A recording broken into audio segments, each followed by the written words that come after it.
Known throughout history as being an unnatural woman, even a she-wolf, Isabella of France was known for unseating a reigning king of England, her own husband, King Edward II. Isabella was born in France in 1295 as the daughter of King Philip IV of France. As a princess of a powerful country, she was a valuable political pawn. Aged just 12, she was married off to Edward II, the then 22-year-old King of England. The match itself was intended to stabilise relations between France and England, traditional adversaries. From a young age, Isabella would have been trained to understand her intended role as wife and queen. However, following their wedding, she arrived in England to find that her position had seemingly already been filled. Edward's closest relationship was not with his queen, but with a courtier named Piers Gaveston. At Isabella's coronation banquet, King Edward focused all his attention on Piers, even giving him gifts intended for Isabella herself. To guests and contemporaries, this was more than just simple rudeness. This was a diplomatic event. Was this a political statement? And for Isabella, it seemed like her role had ended before it had even begun as Queen of England.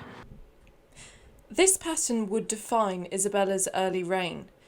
Kingship did not come easily for Edward.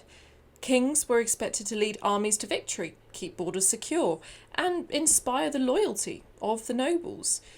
Instead, Edward lost territory, was defeated by Robert the Bruce's much smaller army at Bannockburn, and lost England's control over Scotland.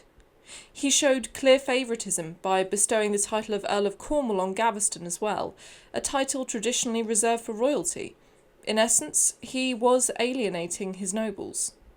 To his barons, this was intolerable. Gaveston wasn't just a favourite, he had become an overmighty subject, and the influence that he exerted over the king threatened the balance of power in the kingdom as a whole. In an attempt to pacify his barons, Edward exiled Piers.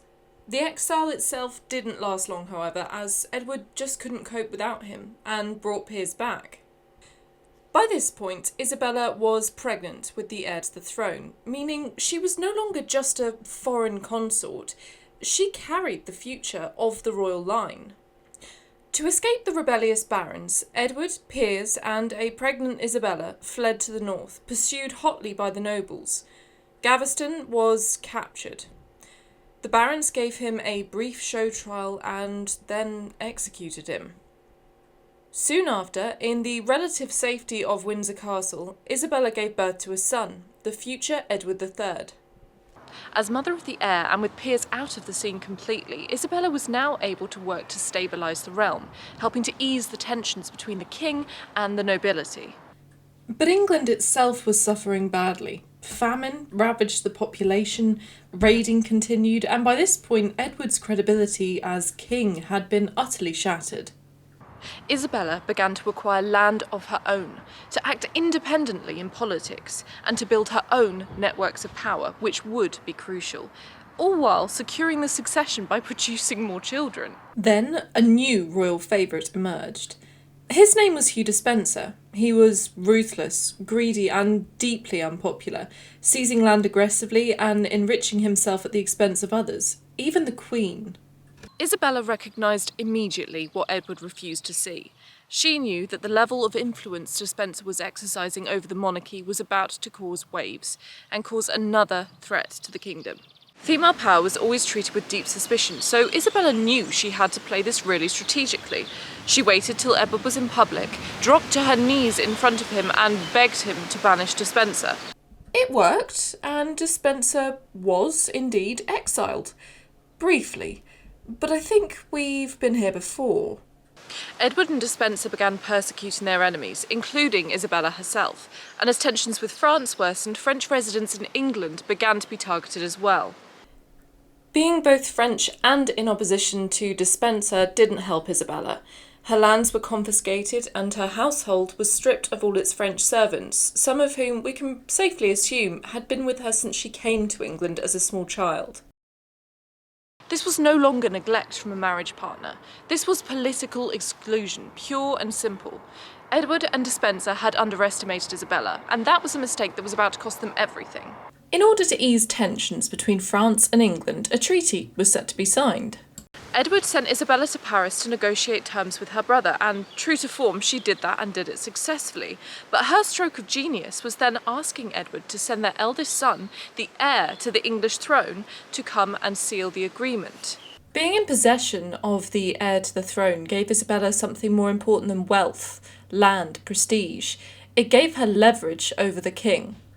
When Edward ordered her to return home, Isabella refused unless Despenser was removed permanently. She declared that Despenser had come between me and my husband. This was no longer just a marital tiff, this was much, much deeper. While she was in Paris, Isabella allied herself with Roger Mortimer, an English noble who'd rebelled against Edward, been imprisoned, escaped the Tower of London, and then fled abroad.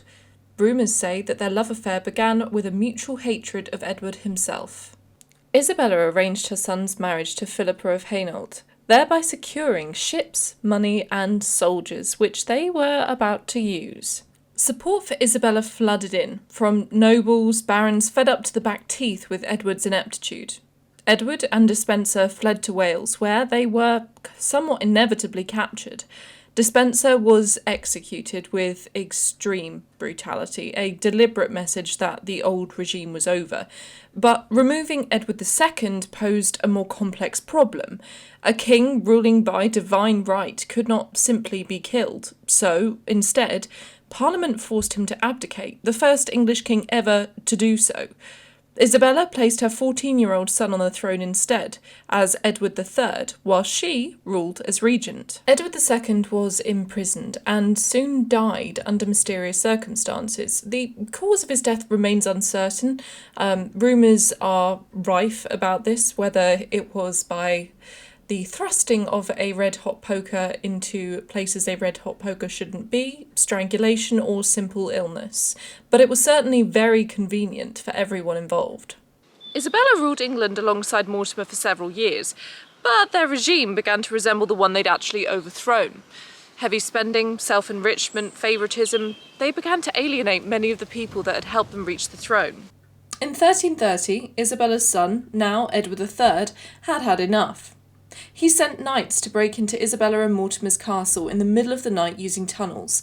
He ordered Mortimer's arrest and execution. Isabella, however, was spared but placed under house arrest and allowed to quietly retire from the political stage. So, was Isabella a she-wolf?